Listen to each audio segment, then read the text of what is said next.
écoutez. Si la Côte d'Ivoire est en paix, ça veut dire que les Ivoiriens acceptent cette paix-là.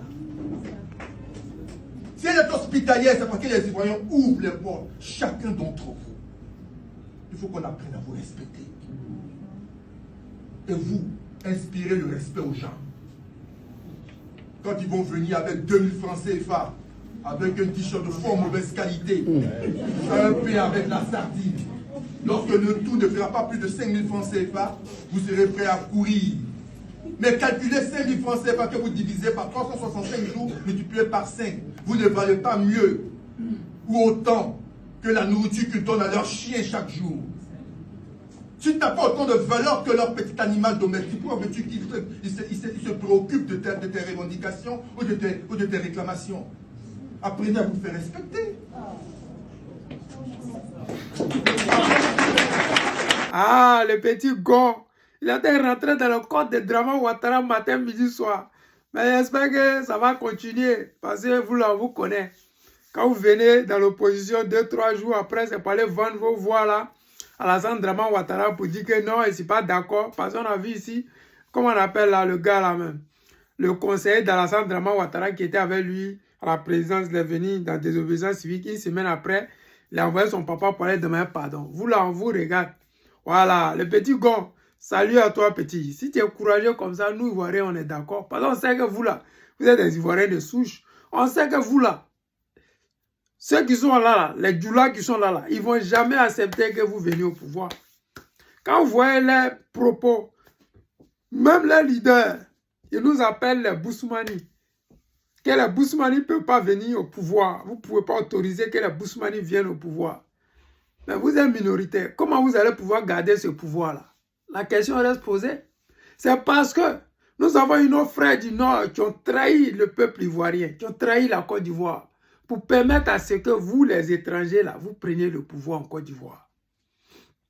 C'est parce que nos parents, comme les Soro-Guillaume, qui sont les enfants de la Côte d'Ivoire, ont trahi la cause pour vous faire plaisir, pour vous donner ce pouvoir-là. Donc, quand vous dites que vous n'allez pas perdre le pouvoir là pour donner au Boussoumani, vous n'avez rien vu. Parce qu'en Côte d'Ivoire, nous ne sommes pas musulmans. Soro-Guillaume, il n'est pas musulman, il est chrétien. Nos parents, ces niveaux-là, c'est des animistes. C'est des Ivoiriens de souche. Yéré là, c'est des animistes, ce n'est pas des musulmans. C'est ça qui est la réalité. Nos parents de Ségué là, ce n'est pas des musulmans, c'est des animistes. Pour vous dire qu'en Côte d'Ivoire, là, ce que vous avez envoyé là, c'est vous les étrangers qui avez envoyé ça. Et c'est quitté l'autre côté, puis c'est venu. Mais nos parents là, comme ils aiment l'argent, ils aiment la corruption. C'est la corruption, jusqu'à, on dit le Nord est devenu musulman. Sinon, on se connaît. Nous, Ivoiriens de souche, là, on se connaît. Quand je croise le camarade Kone Katina, il n'y a pas de problème. Il n'est pas musulman. C'est un Ivoirien de souche, il vient du Nord.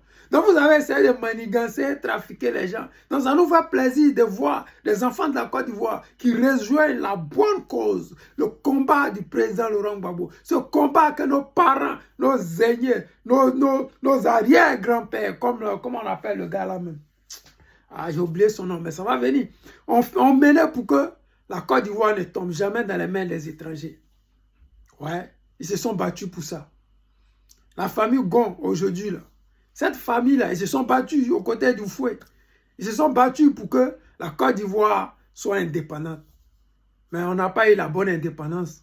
Nous sommes tombés en brousse parce qu'ils ont mis un Sénégalais à la tête de la Côte d'Ivoire. Et nous voyons ce qui se passe aujourd'hui. C'est désolant parce que les gens ne veulent pas qu'on nous explique l'histoire de la Côte d'Ivoire. Les gens ne veulent pas enseigner l'histoire de la Côte d'Ivoire. Et en Côte d'Ivoire, tellement que c'était les étrangers qui étaient au pouvoir, ils ont fait du mot étranger un mot tabou. En Côte d'Ivoire, quand ils disent tel est étranger, c'est comme si tu l'avais poignardé, si tu l'avais injurié, c'est comme si tu avais dit quelque chose de mauvais. Alors qu'ici, matin, midi, soir, nous sommes étrangers. On le sait. On le sait, on n'a pas besoin de nous le dire, on le sait. Mais en Côte d'Ivoire, les gens le savent, mais ils ne veulent pas. Parce que pour eux, là, la Côte d'Ivoire est universelle. Parce que la France a voulu qu'elle soit universelle. Il ne peut pas avoir un pays où tout est universel. Ça n'existe pas. Ça n'existe pas. Ça n'existe pas. Et ça ne va pas exister. Nous allons nous battre pour que nous puissions avoir notre droit. Nous allons nous battre pour que la Côte d'Ivoire revienne aux Ivoiriens. Nous allons nous battre pour que chaque Ivoirien puisse vivre dignement. Nous ne sommes même pas 20 millions. Nous n'atteignons même pas 15 millions. Comment se fait-il que d'autres Ivoiriens dorment dehors? Comment se fait-il que pour 10 000 francs CFA, des gens meurent dans les hôpitaux? Un peuple qui n'atteint même pas 10 millions, les amis. Nous ne sommes même pas 15 millions. On n'est pas 15 millions. Notre richesse, ça peut nous suffire largement pour que des Ivoiriens vivent comme des Norvégiens, comme des Allemands, comme des Russes. Nous pouvons faire mieux, mais nous avons besoin des dirigeants qui sont prêts à partager ces héritages-là. Pour ne pas dire ces biens-là. Qui sont prêts à partager entre Ivoiriens pour que chaque Ivoirien puisse avoir le minimum pour lui permettre de vivre dignement, décemment.